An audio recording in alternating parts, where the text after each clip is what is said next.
S24系列用了几天啊？今天我会以 Ultra 作为核心来聊聊外观、屏幕、影像、AI 4个部分。我们先说外观，今年 Ultra 系列有4款配色，分别是钛黑、钛灰、钛羽黄和钛木紫。黑色依然是经典色，也是全系唯一深色边框搭配，个人推荐排在第3位。羽黄这款呢，还是有一点像星光色，和之前三星有一个小折叠的颜色很相似，个人推荐怒砍第4名。紫色今年我很喜欢，特别是深色后盖和浅色边框镜头的配搭，对比度一下子就拉升起来了，质感很棒。最后一款呢，就是我们已经看过的灰色，与 iPhone 相比呢，它要偏金一些。S24系列的灰色和紫色我是最推荐的。如果你实在是选择困难的话，我的建议是侧重时尚选紫色，侧重商务选灰色。S24数字版有一个专属雅颜灰，发布会现场给大家对比了一下浅破黄，这2个对比之下呢，我自己会更喜欢灰色多一些。数字系列我最推荐的同样是紫色。那么接下来我们来说说 S24 Ultra 在设计上的许多小改变。首先，钛合金边框登场，因为前代就采用了很轻的铝合金边框，所以没有带来很夸张的减重啊，但是重量也是变轻了。另外，三星的边框好像加入了类似喷砂的工艺，抗指纹能力要比 iPhone 更好一些啊，当然它还是有指纹的。第2个改变，告别了曲面屏，真的是一丁点曲面屏幕都没有了。曲面屏导致的两侧显示阴影也一并消失，改成平面屏之后呢，更好的横向握持手感，更好的内容平整显示以及更好的防误触都回来了。整整10年，三星上一款非曲面旗舰还要追溯到2014年的Galaxy S5， 边缘没有曲面的润色，虽然说实际上它的厚度变得更薄了，但是手感上呢和 S23 Ultra 差不多。第3个改变，超窄的底边框，和前代下巴相比 ，S24 Ultra 完胜啊！对比一下 iPhone，两者的下巴基本等宽，应该是并列兵器榜最窄下巴了。手感方面呢，本身因为超过了230克的重量，加上直角边框，所以单手握持呢还是有一些压力的。这个部分 S24 Plus 就会好很多，196克的重量，你看它和 iPhone 15 Plus 的重量是相当的，是手感、屏幕一个综合的选择。至于 S24 单手手感就更好了，和 iPhone 15的手感比较相似。我自己的使用体验啊 ，S24 系列 Ultra 它要更接近一款小平板，而这2个数字系列呢，则是更舒适的握持手机。今天视频的第2部分，我们聊聊这块屏幕。这块屏幕发布会真的就是2字，不提啊。首先，防反光镀膜，这个真的是太棒了。对比前代在光线下黑屏的效果啊，能看不到这个反光吗？我们再锁定 S24 Ultra， 看到了吗？这个对比，同学们，同样是在这样一个场景当中，你现在能从 S23 Ultra 这个屏幕里看到我自己，对吧？但是 S24 Ultra， 我给大家反光对比一下。S24 Ultra 虽然说不能叫100%消除反光，但是黑色变得更加纯净。点亮屏幕，同时看同一部电影，大家一定要亲自去感受一下。就如果你去三星的店里，你就直接对比 S24 Plus 就好，因为这个镀膜是 Ultra 独占。这个提升真的是参数所体现不出来的。其实手机屏幕加入镀膜防反光也并不新鲜啊，很多折叠屏都有镀膜，但是折叠屏中的镀膜呢，有很多会带来这种偏蓝的视觉效果。而我们对比一下 S24 Ultra 这块屏幕的镀膜，大家感觉怎么样？镀膜它不仅带来了更纯粹的黑色，也带来了更纯净的白色。在大多数场景下 ，S23 Ultra 我能清楚地感知到自己是在用一块玻璃屏幕，而 S24 Ultra 我觉得自己是在看一张纸。这也让这款手机成为我近期最喜欢拿着看视频和电子书的设备。这块屏幕的第2个升级，它支持了全天屏幕显示。我测试了一下亮度啊，亮度和 iPhone 15 Pro 是基本相同的，但是黑色依然会显得更加纯净，没有光线反射发灰的情况出现。功耗实际给大家测试了一下，关闭全天显示屏，待机9小时，耗电 4%； 开启全天显示屏，待机9小时，耗电 10%， 也就是说，平均每小时额外耗电 0.6%。不过，目前三星啊对全天显示屏好像没有特别多的应用场景。比如说，我现在发送一条短信，大家可以看一下啊。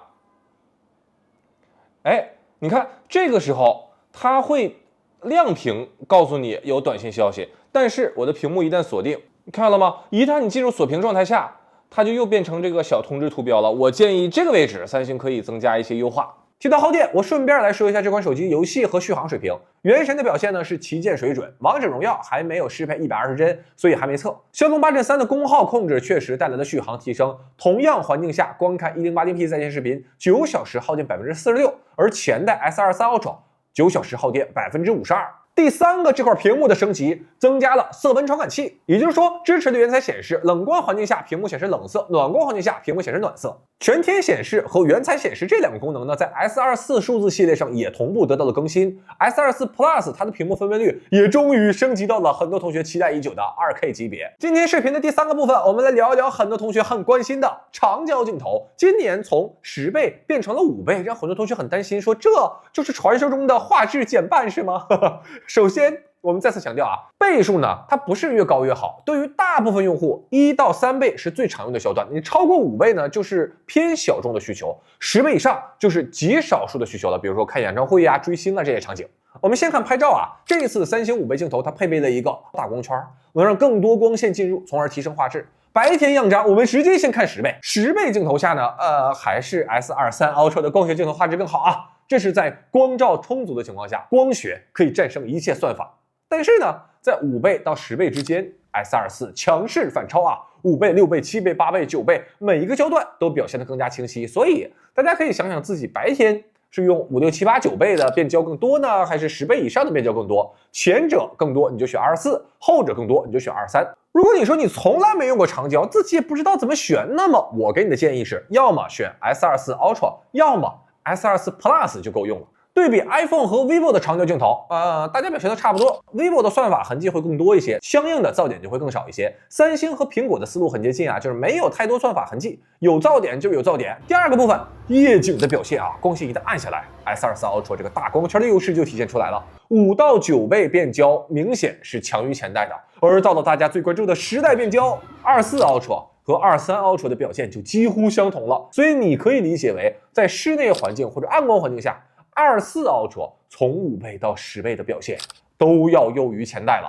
我再对比一下 iPhone 的5倍长焦啊，需要注意，两款手机呢，它们都没有激活夜景模式。测试的过程中，我的一个感受就是三星它的成像非常快，而且它刻意的去避免夜景模式出现。这一点有点像龙珠打沙鲁、赛鲁斯路的时候，孙悟空明明可以一身肌肉获得更强的战斗力，但是为了敏捷，依然维持普通超级赛亚人的状态。更快的暗光拍照就能够更快的捕捉瞬间，这也是大光圈它所存在的意义。暗光视频的拍摄呢，S24 Ultra 明显要比23 Ultra 的画质更好啊，无论是5倍还是10倍，画质都要更好。第三部分，我们来聊聊 AI， 也是这一次 S24 系列全系发力的一个方向。AI 环节呢，可能很多同学他们最关心的就是哪个部分的 AI 能力来自于三星，对不对？大家明显对于三星的 AI 算力期待值更高啊。那么我快速的来讲一下，第一个，三星的 AI 功能，通话翻译。如果和你打电话的人呢，恰好是一个外国人啊，而你又恰好不太熟悉他说的那门外语，那么好了，再看啊，假设我现在接到了一个外国人来的电话，然后这个时候呢，除了接通话挂断，中间这个位置有一个通话助手，然后我们选择通话助手实时翻译。你好，我想预约一个今天晚上7点钟3个人的餐位。Hello. This call is being translated and live captioned. Hello, I'd like to make an appointment for 3 people at 7 p.m. Good morning. 早上好，请问我该如何最快的到达你们的餐馆？ How can I get to your restaurant as soon as possible? Abandon. 第二个，三星的 AI 功能同传，好家伙，1小时好几千的服务让 AI 给拿下了啊！比如说你出国旅行的时候想问路啊、点餐呐，这个时候你就可以开启这个功能，然后通过点按自己这边的语音按钮开始说话。这个位置你可以选择面对面界面交流，也可以选择你俩在同一个方向沟通。我感觉这个面对面交流怎么好像还有点浪漫呢？你好，请问都有哪些咖啡？ 안녕하세요. 어떤 커피가 있나요? 아메리카노와 라떼가 있습니다. 我们有美式咖啡和拿铁。第三个，三星的 AI 功能。输入法自动翻译这个部分呢，你需要使用三星键盘啊，你可以在打字的过程中直接把你的文字翻译成相应的语言。这个如果和外国的同事，比如说发个短信呐，或者发个邮件呐，就会更加方便。第四个，三星的 AI 功能，录音机。我在这里会放一段视频，这个视频呢的难点就在于它会有连续2个不同的女生出场。我们看一下录音，它是否能区分出这2个不同的女生。 When I type my message in English, it translates what I wrote. Our native camera experiences like photography. 同时呢，这个里边一共有5个人还是4个人，每个人呢口音还不太一样，有美音有英音，而还有一个小姐姐呢是韩国口音的英语。好了，这段已经播完了，然后大家注意啊，这里边一共出现了5个人，但是最后说这句话的这个人呢，和第一个人他实际上是一个人啊。我们先点击这段录音，这个位置有一个转录，我们点转录，大家可以看一下它的速度。好，转录完成，大家可以看一下，说话人1、说话人2、说话人3这个位置，它非常成功的把2个女生的声音给区分出来了。然后4，大家看，最后在这个说话人1这个位置，第5个人说话的时候，他通过声音声色去识别出他是和第一个人。然后在这个位置呢，我们可以选择给他翻译。这个完全都是三星内置的 AI 算法，新增加了一个摘要。当然，这个摘要部分呢是和国内百度、文心一言他们合作的，我们选择一下摘要，然后可以把你刚才录制的会议也好啊，还是发言也好啊，快速的进行一个整理。哎，大概是这样一个效果，有标题，然后有3个小段落，这就是对刚才我们这段文章进行的一个摘要。第5个三星的 AI 功能，处理照片。当你拍摄一张照片之后呢，你向上滑动这张照片，你会发现手机会自动分析这张照片的特点，然后给出不同的 AI 建议。我自己目前统计的话，大概有10几种不同的 AI 功能吧，这个还挺好玩的。比如说我坐在飞机旁边拍摄的这张有天空出现的照片，它就会有一个24小时延时拍摄的建议，点击它就会把一张照片生成一张有太阳光线变化的12秒的小视频。比如说这张照片，你看窗户有反光，对不对？这个时候它就会有一个建议你消除反光的建议。这张照片中有我自己拍摄的阴影，那手机就会建议我消除阴影。哎，这个阴影呢，其实没有完全消除，但是比刚才淡了不少。我给大家对比一下，这个是之前的效果，这个是之后的效果。比如说照片中有人物啊或者动物啊，那他们就会建议你生成虚化的效果。这些算法都来自于三星。这些功能我实际测试呢，目前它也不是完美的啊，就有些照片你使用 AI 功能之后呢，效果就比较好，但是也有偶尔翻车的，所以我建议大家就自己多尝试。另外呢，也等待三星的这个大模型不断的学习，去提升它自己的能力。这个部分还有一个三星 AI 能力，我觉得很有趣啊，就是任何一段普通拍摄的视频啊，你只要普通拍摄，而在回看的过程中，你只需要长按屏幕，这段视频就会立刻变成一个慢动作视频。你可以最慢选择8倍慢动作，我们选8倍慢动作，然后呢，把这个位置给它调整一下，就从这儿开始，视频最开始。然后我们现在来预览一下啊，走起。哎，怎么样？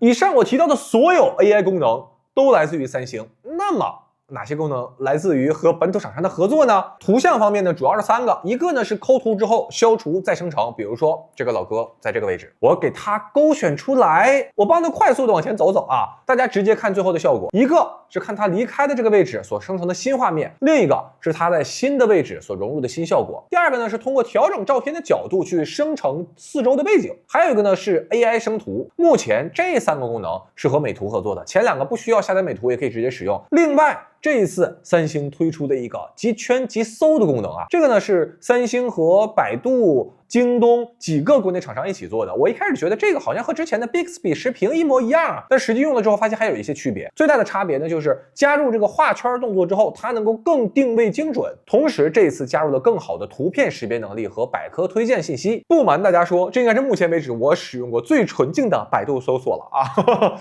没想到最纯净的百度搜索由三星提供。以上就是 S24 Ultra 的使用体验反馈。今年这款手机给我印象最深刻的其实还是这块大屏幕啊，这是一块方正的、震撼的、纯粹的超大屏幕，它所带来的关于看电影啊、看短视频啊、看社交网络、看电子书等一系列的体验都有一个明显的提升。影像部分呢，各大厂商真的应该是把画质已经卷到目前手机拍照的顶端了。估计接下来大家要开始做的呢，就是连续焦段的优化。至于 AI， 毫无疑问，AI 就是今年手机市场的一个主旋律。S24 系列也应该是真正的把 AI 整个概念打包到一起呈现出的24年的第一枪。那么我们也一起拭目以待2024的手机 AI 大乱斗。